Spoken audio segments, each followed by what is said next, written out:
So Erik, please come to the stage. I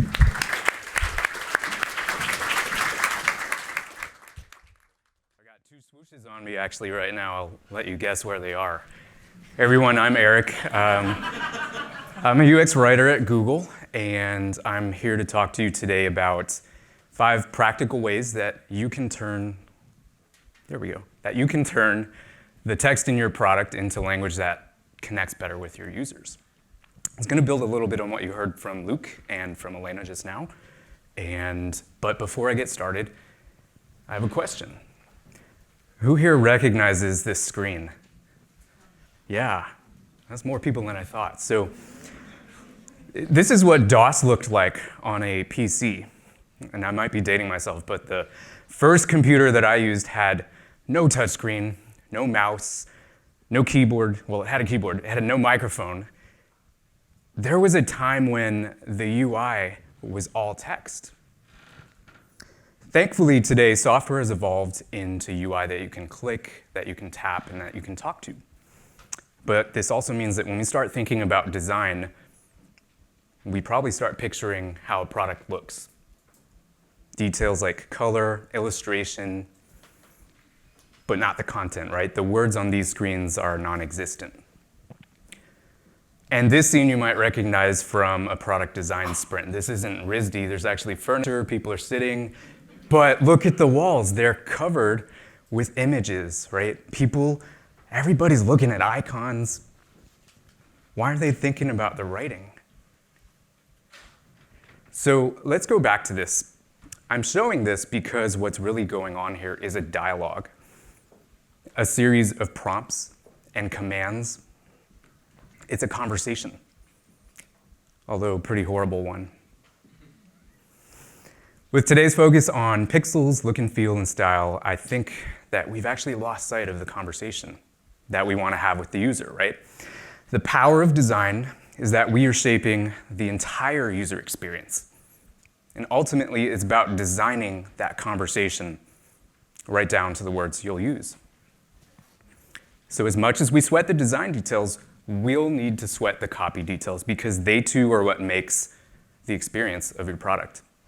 And that is the experience that will stick with you. So this is one of my favorite quotes, which I like to think is about UX writing. I don't think Maya Angelou knew that when she said this, but you know, she was thinking ahead. It says, "People will forget what you said. People will forget what you did. But people will never forget how you made them feel."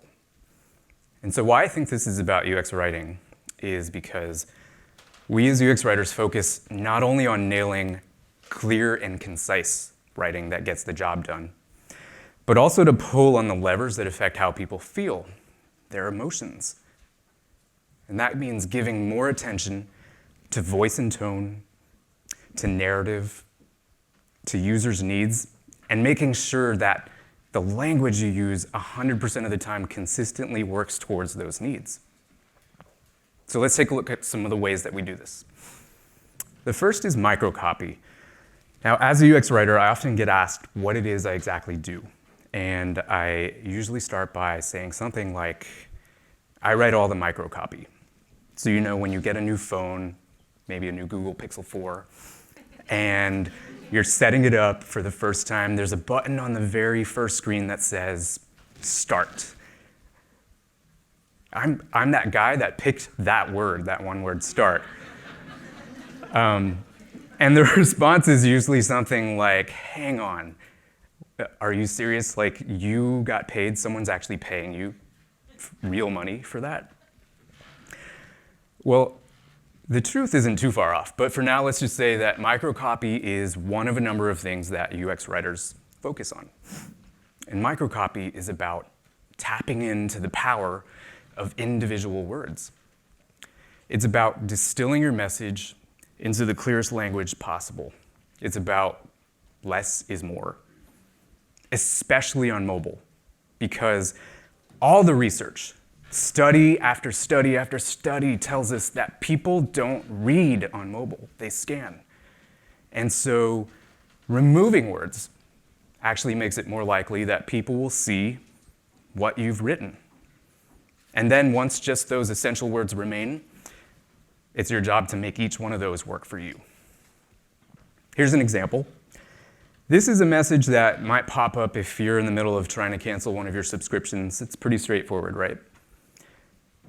So, which button actually cancels the subscription? Who thinks it's cancel? A few people think it's cancel. Who thinks it's okay?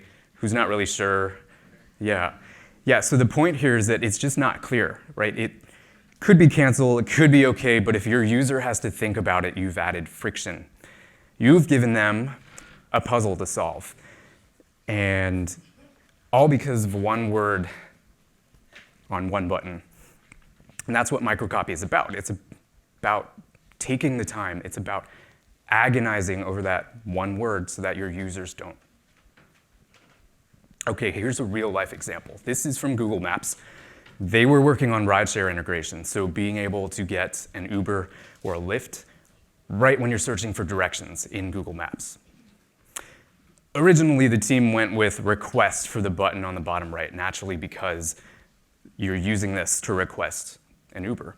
Well, it turns out that request didn't perform so well.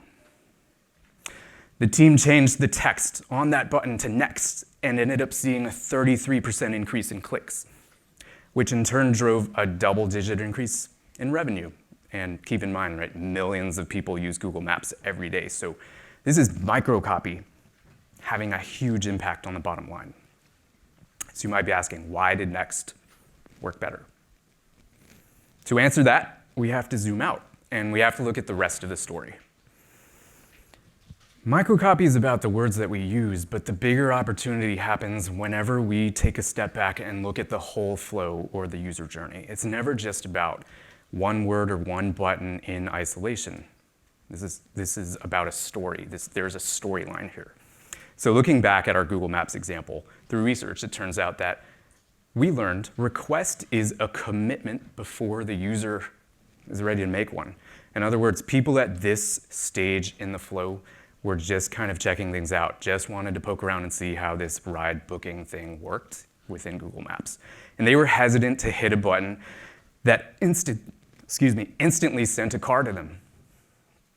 That insight led the team to add a second step, where users could adjust their pickup location or review their payment option before requesting a ride. And this is another example from hotel search on Google. So originally the header was book a room. And again, it turned out that book a room was overly committal at this stage in the user's journey. The UX writer suggested changing that to check availability, which matches what the user's intent is at this stage, which is to browse, right, rather than to book. That simple change led to a 17% increase in engagement. So that's 17% more users who are taking the first step in booking as a direct result of tailoring language to match users' goals, not the product's goals. So those last couple examples I showed, they were about the difference that individual words can make simply by swapping one word out for another, but you don't have to be confined to just editing words where they stand. Here's an example from Google Phi. For those who don't know, Google Phi is a wireless network. It's like Verizon, AT&T, Sprint, or T-Mobile. And the context is that we were working on pricing plans for a new phone that we were selling. So zooming in, I, as the UX writer, was asked just to add a line of text under the payment option that said that the price of the phone would increase to $349 if you didn't activate it within 30 days. So I thought about what we were really trying to say here and how the hierarchy on the screen works. What I wrote, it was getting lost in this wall of text, literally getting buried. Remember, this is at the very bottom of the screen when you scroll down all the way. Don't you think it's pretty important for the customer to know that the price that they pay would almost double if they didn't activate the phone?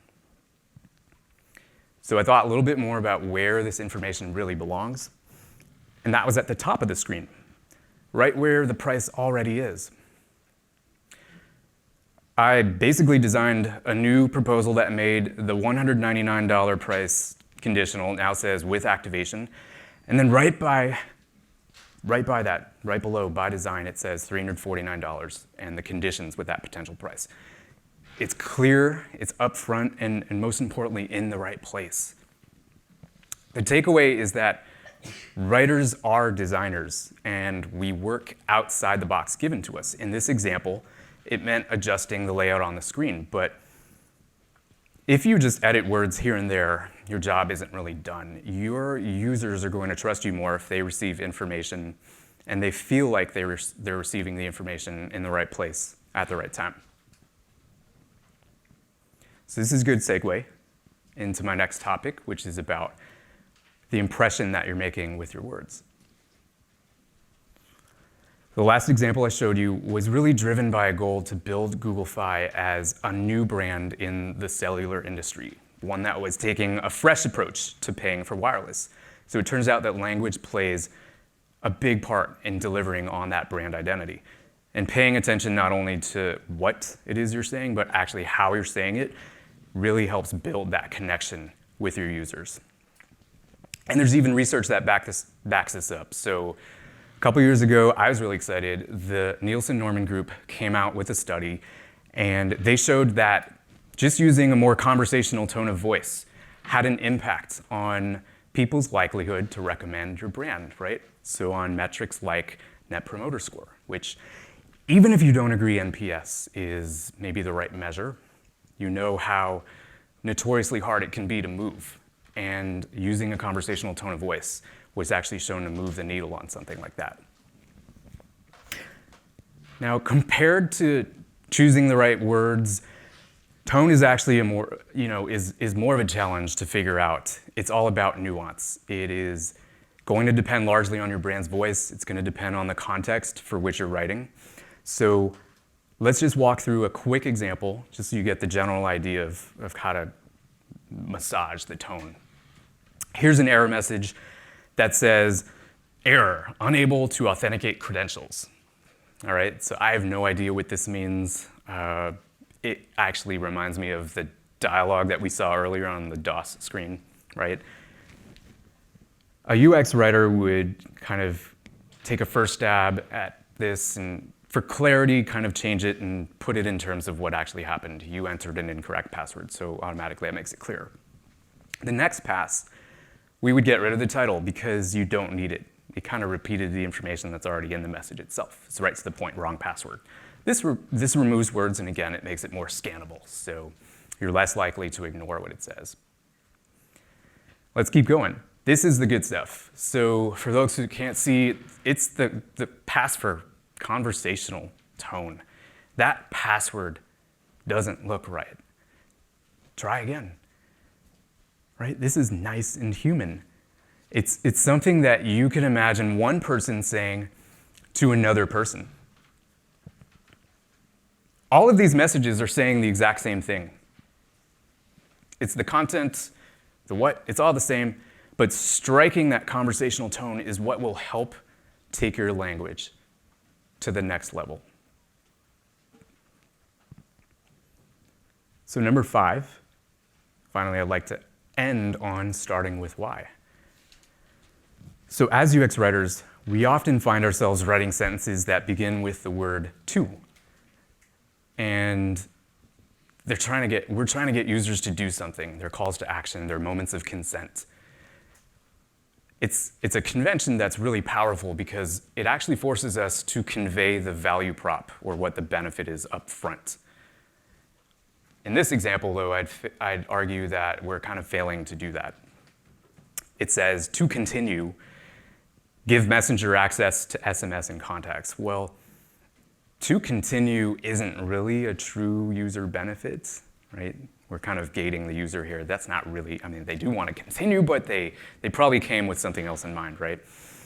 If you're writing this sentence, it's your job to understand what the benefit is or what the user's goal is, and to convey that in language that they will understand, that they'll get. All right, so here's another example. This is a real-life example, again from Google Maps. It's a screen where we're asking the user to opt in to saving their location. And right off the bat, you can spot the vagueness of that headline. Get the most from Google Maps. What does that really mean? It sounds good, but what's the actual value, or what's the benefit? And then in the main text below, the sentence actually starts with, Google needs to periodically store your location to improve route recognition, that blah, blah, blah, right? Google needs to. Google needs to. Who cares what Google needs? Yeah, I'm serious. If you're the user and you're reading this, you only care about what you need. And I see this a lot, product-centric language. So let's see the before and after on this one. Here in the new version, the headline is still vague, but it's more or less overshadowed by this new content here. It calls out specific benefits to the user. And these benefits are also phrased from the user's point of view. See suggestions for places to explore versus the product's point of view. Google needs to.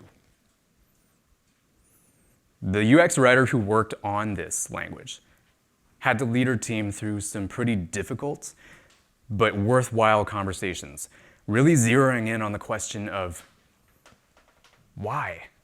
Why would a user want to say yes? In the end, millions more users were saying yes thanks to the revamp on the right, to the tune of a 32% increase in opt-ins. So a couple takeaways to leave you all with. Today, so much goes into a well-designed product on mobile. We pay attention to button placement, tap targets, smooth transitions, color palettes, illustration. But why stop there? User experience asks that you impact design at all levels. And in order to do that, you have to think about your language. That means diving deep on microcopy. That could mean pushing to change the narrative. It can mean writing outside the box. Making sure your voice and tone fit your brand and the context that you're writing for. It also means asking why. Having an honest conversation with your team so that you can have the same with your users. Well, I hope the topics that I covered today give you some practical ideas for maybe revisiting or rethinking the language and the text that you're using in your products. And thank you very much.